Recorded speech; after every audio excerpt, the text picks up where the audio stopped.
नमस्कार दोस्तों, अल्फाजा डायरी में आपका स्वागत है।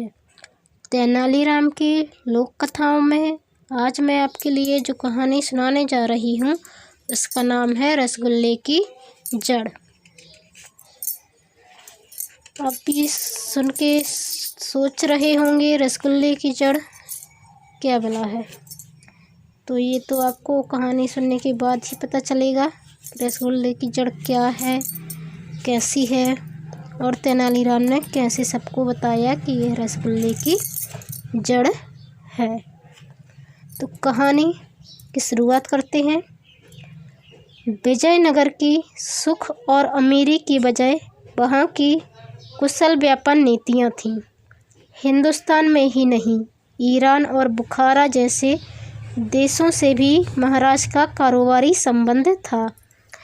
एक बार ईरान का व्यापारी मुबारक हुसैन विजयनगर की यात्रा पर आया। महाराज कृष्णदेव राय ने उसका खूब इस्तकबाल किया, फिर सम्मान के साथ उसे राजमहल में ठहराया। कई सेवक उसके सेवा सत्कार के लिए मुकर्रर कर दिए गए। एक दिन रात को भोजन के बाद महाराज ने हुसैन के लिए चांदी की तस्तरी में रसगुल्ले भरकर भेजे। महाराज इस प्रतीक्षा में थे कि सेवक आकर कहेगा कि हुसैन को रसगुल्ले बड़े जायकेदार लगे और उन्होंने रोज़ रोज़ भोजन के बाद रसगुल्ले भेजने की तमन्ना जाहिर की है।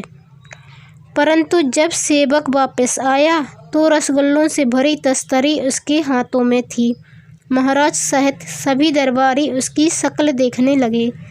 सेवक ने कहा, अन्नदाता, हुसैन ने एक भी रसगुल्ला नहीं खाया और यह कहकर वापस भेज दिया कि हमें रसगुल्लों की जड़ चाहिए। रसगुल्लों की जड़? महाराज बोलकर यकायक ही गंभीर हो गए। अगले दिन दरबार में महाराज ने सभी दरबारियों के सामने अपनी परेशानी रखी और बोले, बड़े अफसोस की बात होगी यदि हम हुसैन की तमन्ना पूरी न कर पाए। क्या आप लोगों में से कोई भी इस परेशानी को हल कर सकता है?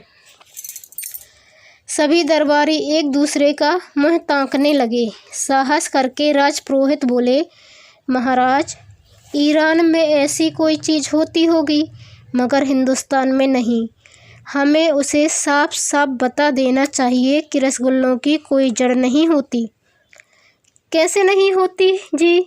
झट तेनालीराम बोला, हमारे हिंदुस्तान में ही होती है। बड़े दुख की बात है कि सबसे अधिक रसगुल्ले खाने वाले पुरोहित जी को रसगुल्ले की जड़ ही मालूम नहीं।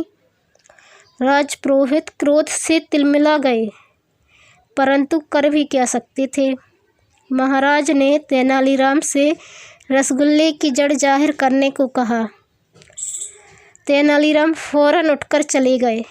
1 घंटा बाद वे चांदी की तस्तरी को कपड़े से ढके हुए दरबार में लाए और बोले, महाराज, रसगुल्ले की जड़ हाजिर है, फौरन मेहमान की सेवा में भेजी जाए। सारा दरबार हैरान था, सभी देखना चाहते थे, किंतु तेनालीराम ने साफ मना कर दिया, नहीं, पहले मेहमान बाद में कोई और। महाराज खुद रसगुल्लों की जड़ देखना चाहते थे, इसलिए उन्होंने एक मंत्री को हुक्म दिया कि मेहमान को यहीं बुला लाएं। मंत्री खुद उसे लेने गया। हुसैन के आने पर महाराज ने सेवक को संकेत किया। सेवक ने तेनालीराम के हाथ से तस्तरी लेकर मेहमान के आगे कर दी। यह क्या महाराज? मुबारक हुसैन ने पूछा। रसगुल्लों की जड़। वाह वाह, चहकते हुए मेहमान ने तस्तरी पर से कपड़ा हटाया और उसमें रखी वस्तु को चखते हुए बोला, हिंदुस्तान में यही वह चीज़ है जो ईरान में नहीं मिलती। दरबारी फटी फटी आँखों से उस चीज़ को देख रहे थे।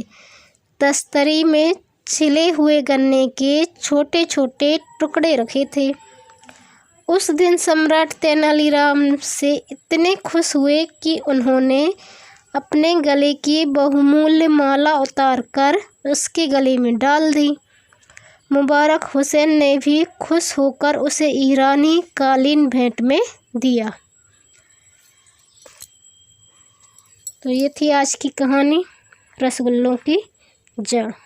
आपको ये कहानी कैसी लगी कमेंट कर ज़रूर बताइएगा। और यदि आप चैनल पर नए आए हैं तो प्लीज़ चैनल को सब्सक्राइब करके ऑल बटन पर क्लिक कर दीजिएगा, ताकि मेरे वीडियो अपलोड होते ही आपको नोटिफिकेशन मिल सके और आप ऐसे ही अच्छी अच्छी कहानियाँ सुन सकें। आगे मैं आपको प्रेमचंद की कहानियाँ भी सुनाऊंगी, जयशंकर प्रसाद की, सुभद्रा कुमारी चौहान की, महादेवी वर्मा की, सब अच्छे अच्छे जो राइटर हैं हमारे पुराने, उनकी कहानियों के साथ साथ मैं अपनी कहानियाँ भी लेकर आऊँगी। आई होप आपको वो भी पसंद आएंगी। तो आज के लिए इतना ही। नमस्कार।